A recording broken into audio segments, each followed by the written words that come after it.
La réunion du collectif des acquéreurs de la parcelle Djibo Camon qui s'est tenue le samedi 31 août à 15 h sur le site dite parcelle a été un franc succès pour la première réunion. En effet, les acquéreurs sont sortis nombreux pour venir écouter le porte-parole. Très important, il est le plus important même de tous ces points, c'est de pouvoir trouver ensemble une stratégie commune, les voies et les moyens pour que notre parcelle puisse redevenir, ou alors pour que nous puissions travailler de façon libre sur notre parcelle. L'État nous a cédé des terrains. Aujourd'hui, on annule l'acte de l'État. Quelle est la position de l'État actuellement? La terre appartient à l'origine à l'État. L'État décide d'une procédure pour concéder ses droits à des particuliers. Vous, moi ou une personne morale de droit public ou privé, une société.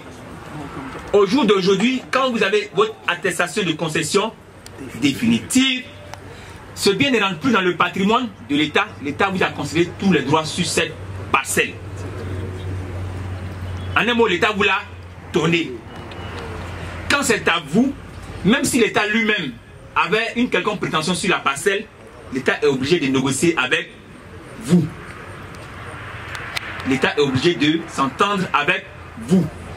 C'est vrai qu'il y a des conditions dans lesquelles l'État peut se l'approprier, mais normalement, en matière civile, l'État est obligé de s'entendre avec vous. Vous êtes le propriétaire de votre parcelle. Tout ce que peut-être on peut dire dans notre situation, c'est comme si l'État doit peut-être charger de s'assurer la sécurité de nos parcelles. Comme je l'ai dit tantôt dans mon introduction, quand vous avez un bien, vous avez des droits sur ce bien. C'est-à-dire que sur ce bien-là, vous pouvez en disposer pleinement. Vous devez en disposer pleinement, parce que l'État vous fait payer un impôt, n'est-ce pas? Donc vous devez en disposer, vous pouvez en disposer. Au jour d'aujourd'hui, le ministère qui nous a donné les ACD n'est plus tellement en avant-garde, il allait dire, de notre combat. Aujourd'hui, c'est notre combat. C'est notre combat. Ce n'est pas l'État qui va prendre la force publique pour venir dégager aussitôt, parce que vous le souhaitez. Hein. C'est sur votre initiative. Quand vous avez la force de la loi avec vous, que l'État peut vous accompagner, entrer en possession de vos biens, si jamais ce bien, n'est-ce pas, vous étiez spolié, vous étiez menacé. Voilà la position de l'État. Aujourd'hui, ma question, elle a double sens. Monsieur le Président et nous, on a eu beaucoup de travail ensemble avec son bureau. C'est de savoir aujourd'hui la première question. C'est vrai, il y a d'autres qui ont accédé, ils savent où se trouve leur lot. Mais nous, nous n'en savons rien. Est-ce que nous avons un lot? Parce qu'à notre dernière discussion, c'était de savoir que le chef de village allait nous donner quelque chose. Et que la lutte était un peu serrée entre vous.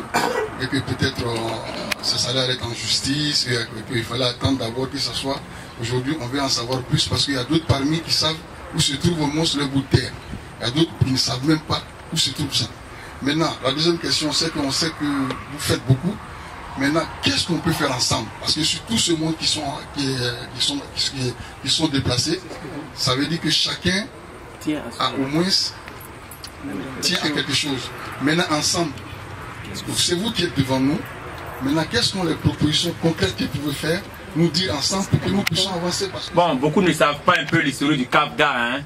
Voilà, le CAPDA a son histoire avec le village d'Abouabou, de laquelle histoire M. Chekna est un acteur. Mais c'est surtout le fait que le village, n'est-ce pas, dans ses rapports avec les membres du CAPDA, n'est-ce pas, devait faire des sessions foncières. Mais permettez-moi de ne pas trop insister sur cet aspect-là, parce que nous sommes tout le temps avec le village et les choses évoluent. Mais je comprends la présence de M. Chekna ici et son inquiétude, d'autant plus que tout part du site Abouabou Djibo Camon. Tout part d'ici. Évidemment, si ici est menacé, il va sentir que lui aussi, il est en droit de s'inquiéter. Mais je tiens déjà à le rassurer que sur ce côté-là, la disposition d'esprit de la communauté villageoise est plutôt bonne. Et les choses avancent plutôt sur ce point-là. Évidemment, tout comme les bénéficiaires de l'eau sur Djibo Camon, il a le droit de s'inquiéter parce que, comme lors de notre dernière rencontre, il était question de recaser tous ceux qui étaient dans une situation, n'est-ce pas, un peu plus antérieure, des difficultés avec le village d'Abouabou. Donc, sur ce côté-là, je tiens à le rassurer que les terrains sont là. Seulement, étant donné qu'il y a un problème direct sur Abouabou, il est difficile de séparer, n'est-ce pas, l'accessoire pour faire du bruit quand le principal lui-même a déjà assez de problèmes. Donc, oui, il ne vit pas ici, il est arrivé, je ne sais pas, il n'y a pas tellement longtemps. Bon, il va sans dire qu'il faut qu'il nous approche pour qu'on l'informe sur ces dernières situations de ceux qui sont sur le terrain d'Agbabou, qui sont sur le site d'Agbabou, et eux qui ont une situation, j'allais dire, pas la même que ceux qui sont ici aujourd'hui. Et il le sait très bien, n'est-ce pas? Et ça, c'est un peu plus complexe, un peu plus long. Cher ami Chekna, donc je t'invite à nous approcher plus tard pour qu'on puisse en débattre. Maintenant, quant à savoir qu'est-ce qu'on fait ensemble, eh bien, cher frère, je pense que c'est l'objet de notre réunion, n'est-ce pas? C'est être ici, réfléchir ensemble, voir quelle action nous pouvons entreprendre pour protéger, pour sécuriser nos biens. Chacun le sait, l'information vient d'être reçue, le site étant annulé, les titres n'étant pas annulés, mais surtout, comment sauver nos biens de toute cette invasion, j'allais dire, anarchique, désordonnée qui se fait. La parcelle sur laquelle nous sommes assis aujourd'hui, pour votre information, quelqu'un a fait une demande sur 80 hectares, 87 hectares pour être précis, de lotissement, où nous sommes assis actuellement. Et aussi incroyable que cela paraisse, il a eu l'avis favorable de la mairie de Port-Boué. Non, il dit l'avis favorable de la mairie de Port-Boué. C'est-à-dire qu'il a déposé sa demande, le ministère a jugé recevable, son dossier est en traitement, et on achemine même le dossier au niveau de la mairie de Port-Boué pour avis, et la mairie donne un avis favorable. Sur une parcelle de 80 hectares, où vous pouvez imaginer que sur un hectare approximativement, il y a moins 12 jours de 600 mètres carrés. Sur un hectare approximativement. Donc 87 hectares, imaginez un peu combien de lots qui sont menacés. Vous voyez les anomalies de ce genre. Voilà, et quand c'est comme ça, si vous ne suivez pas, eh bien vous allez trouver un bon matin, le monsieur il a... Non seulement il a la CD, mais il a aussi un lotissement bel et bien approuvé. Qu'est-ce que cela va entraîner? Qu'est-ce que cela va entraîner? Des situations compliquées. À la rigueur, on avait même dit que toute l'administration joue pour que les gens s'affrontent sur le terrain. Parce que quand vous n'avez plus de solution, eh bien, vous trouvez très souvent le raccourci. Voilà.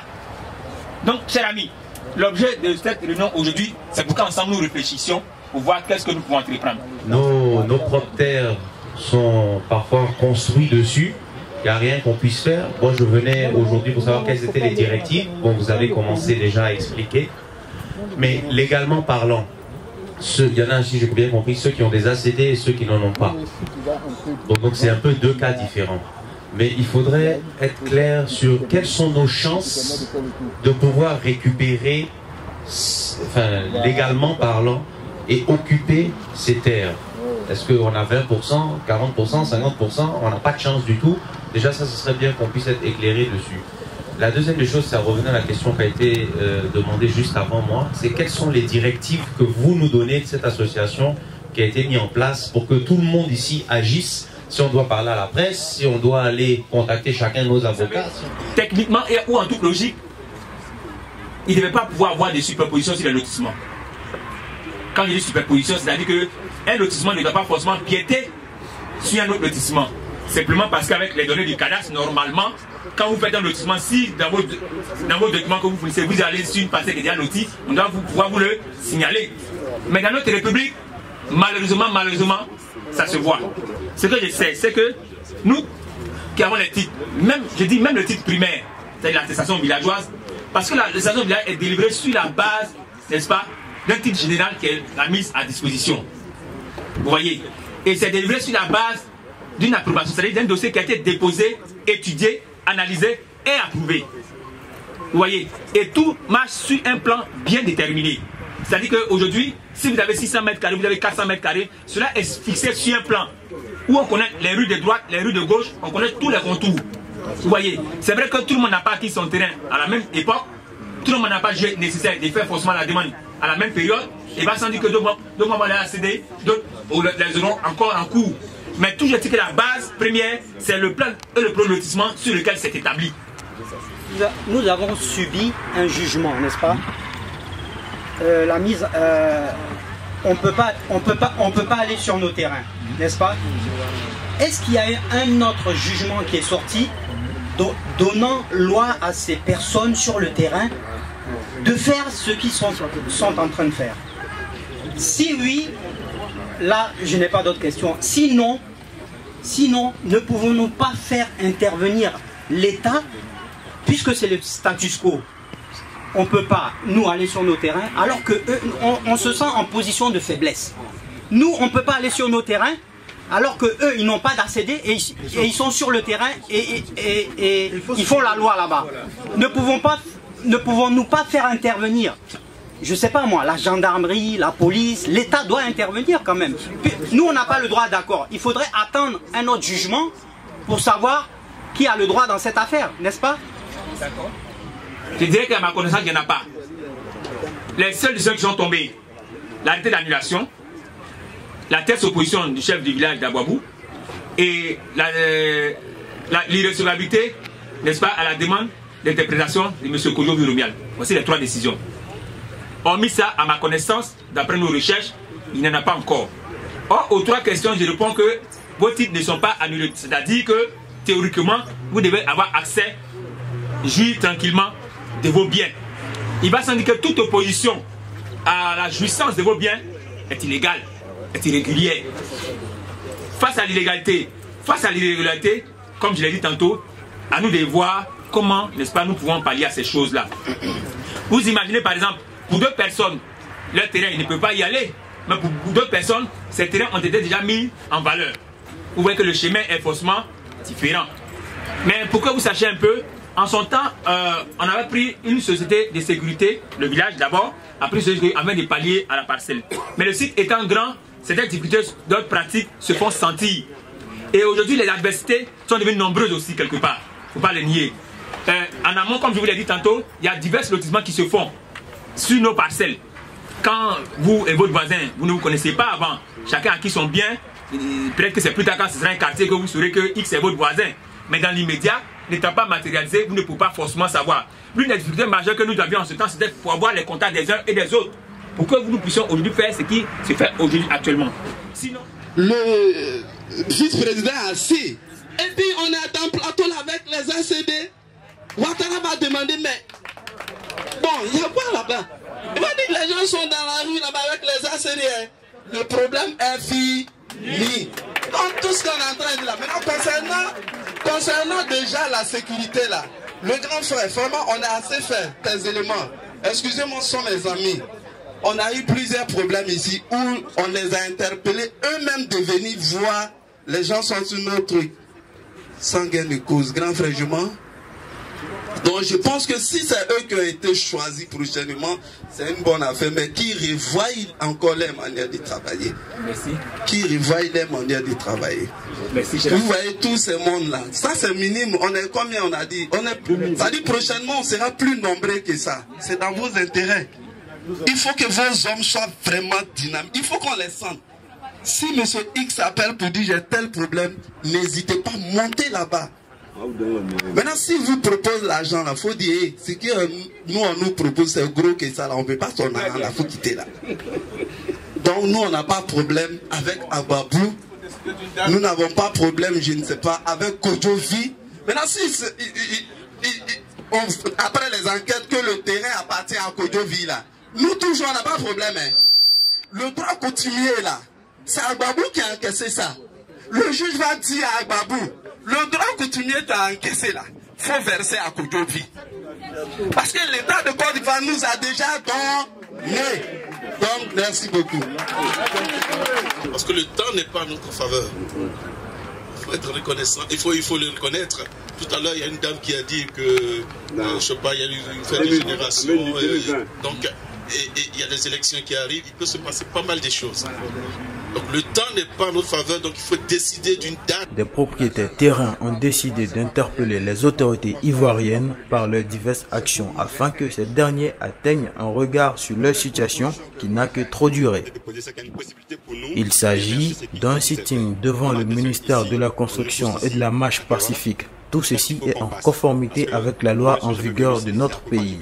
Car, disent-ils, sont peut-être fâchés, en colère contre les administrations, mais ce sont avant tout des personnes responsables qui refusent de créer un désordre. Il a été aussi question de sécuriser la parcelle pour la protéger des squatteurs qui se sont mis en tête de revendre ces terrains à de tierces personnes. La tonalité des acquéreurs présentes à cette réunion s'est dite satisfaite de l'initiative prise par les investigateurs de ce mouvement selon leurs propos. C'est une grave injustice qui doit être corrigée au plus tôt. Outre l'intervention du président M. Liadé Émile, nous avons pu avoir les interventions se succéder et les propositions et les idées n'ont pas manqué à l'appel. Au terme de cette assemblée, tous les acquéreurs sont partis convaincus de la noblesse de ce combat et ne permet en aucun équivoque quant à l'issue de cette lutte. Étant détenteurs de l'ACD, ils payent leurs impôts, ils sont déjà propriétaires de leurs parcelles. Il n'est pas question que quelques individus viennent le prendre. De faire la réunion, on a nos ACD, les gens nous empêchent de travailler. Vraiment, on est fatigué, ça fait plus de 6 ans. Ils n'ont qu'à nous aider, pitié. Nous sommes des pauvres femmes, on n'a pas assez d'argent, on s'est débrouillé. Venez chez nos petits noms. Vraiment, on a des problèmes. Vraiment, pardonnez. S'il vous plaît. 5000 acquéreurs, mais on ne peut pas. C'est vraiment dur pour nous. Merci. Nous ici à Djibo Camon, ça fait 6 ans que j'essaye de bénéficier de ce lot. Et malheureusement, il y a des occupants sur tout le lotissement qui ne nous permettent pas d'accéder au site. À chaque fois qu'on essaye de protéger notre ACD, notre terrain, et le mettre en valeur, les terrains sont automatiquement cassés, les clôtures sont détruites. Donc on demande vraiment aux autorités de bien vouloir s'impliquer un peu plus dans ce problème d'ACD. Aujourd'hui en Côte d'Ivoire, c'est un très gros problème que nous avons. Voilà, on demande à tout le monde de se mobiliser parce qu'on ne peut pas avoir acheté un terrain, s'être fatigué, savoir économiser pour nous, pour nos enfants et ne peut pas pouvoir bénéficier et jouir proprement de notre bien qu'on a acquis avec la sueur de notre front. Donc on vous demande aux autorités vraiment de nous écouter et de venir résoudre ce problème parce que l'anarchie ne peut plus continuer. Je vous remercie. Le fait que nous puissions rentrer en possession de quelques achetés sur lesquels nous avons tous les documents administratifs, notamment depuis le titre foncier jusqu'au numéro du manuel jusqu'à la société.